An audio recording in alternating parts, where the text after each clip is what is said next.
Hey, how you doing? This is Craig back from StopDrinkingExpert.com. Welcome into yet another video. Hope you're enjoying the content. If you're new here, please subscribe to the channel, like the videos, and ring the bell. That way YouTube knows that you like this stuff and you want to see more of it.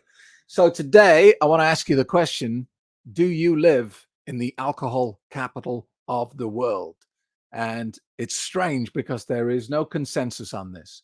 A lot of people will tell me that Ireland is the alcohol capital of the world. Then the Australians will disagree. Then people from party towns like Las Vegas and Nashville will chirp in and say, no, this is the alcohol capital of the world. So where is it? Let's talk about that today. Let's find out where you live.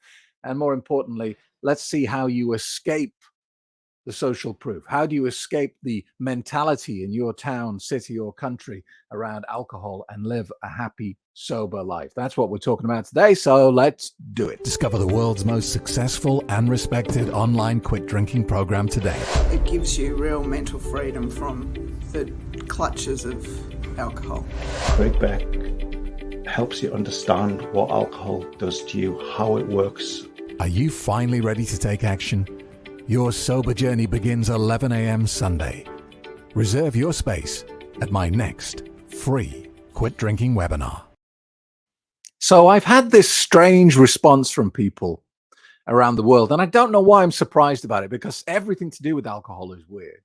You know, it's this weird drug where everyone involved with it ignores the truth and believes the lies. And they're so transparent, they're so obvious, but yet we fall for it, you know.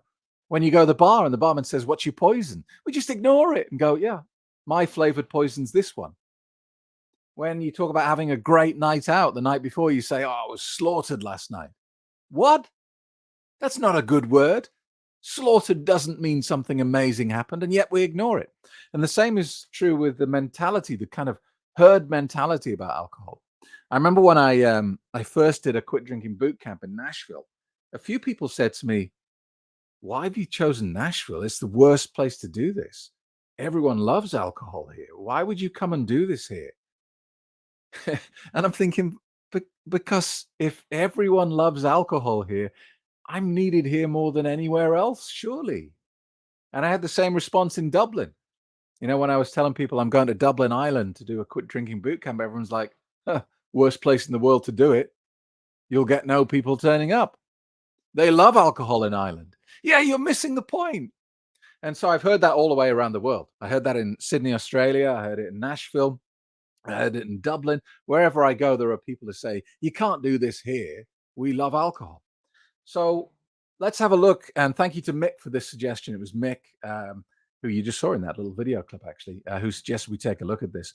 And I've dug out this heat map of alcohol use around the world. Basically, what you're looking for here is the lighter the color, the better for your country. Pure white means they haven't got any data. So as close to kind of a very pale green as you can get is ideally what you would like to see for your country. The darker the color, the more alcohol is ingrained in society. It's everywhere. And just from a kind of tertiary glance here, we can see that absolutely leading the way, Canada, the UK, Ireland, very dark green. Most of Europe, strangely, Italy, not suffering the same fate. Italy and Sicily there, not suffering the same fate as the rest of mainland Europe, but generally very dark across Europe. Some of the Scandinavian countries, not so dark. Australia, very heavy alcohol use. Does this sound right, though? Kind of feels right to me, doesn't it? And United States of America, a dark green, but not quite as dark as you see in further north in Canada. So that's kind of the drinking capitals of the world. It's fascinating, really, is it? Because it kind of shows what you would expect. So how do you escape that mentality? How do you live in a town infamous for alcohol? How do you live in a country that's almost proud of its ability to hold its drink? And the answer to that is you've got to stop believing the lie. You've got to stop believing that what is being told to you is the truth. that having a town that is synonymous with alcohol is something to be proud of. And you think about towns like Munich, the Munich Beer Festival. Everyone knows about this, and it's a generally accepted thing to be very proud of. Big thing that goes on every year, big party, everyone comes and gets drunk. We host it, we're famous for it. Pride. Look, what I always say, whether you do my online course or you come to a boot camp or you work with me one-on-one, I always say to you, if you want to know if the story you're being told is bullshit or not, change the drug. Change the drug and see if it still makes sense and sounds logical. Imagine if Munich had a heroin festival every year. Is that something to be proud of?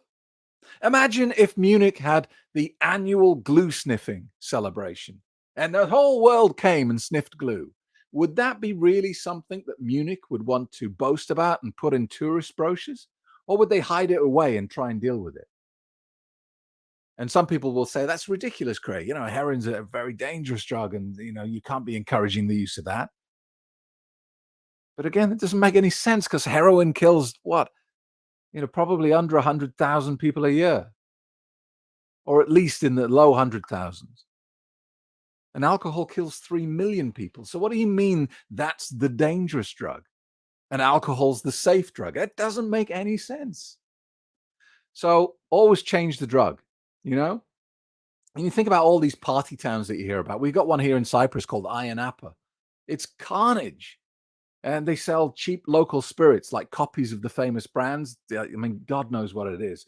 But you go into a bar in the tourist season in Ayia Napa and order a shot, they give you 10 free. Buy one shot, get 10 free.